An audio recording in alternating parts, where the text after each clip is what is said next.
So my name is Sonja Hausmann. I live in Fayetteville, Arkansas. I'm a professor at the University of Arkansas teaching a paleoclimatology class, and for me action in climate change is important because there are still too many people who deny that the atmosphere has a role in our climate, and I have these discussions all the time with my students, and education is very, very important.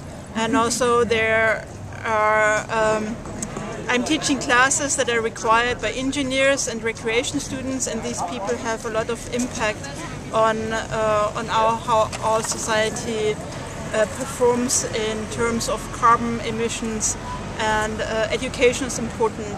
And also I want that my students find jobs, green jobs, and that gives them a perspective for their life and a vision and a reason to live.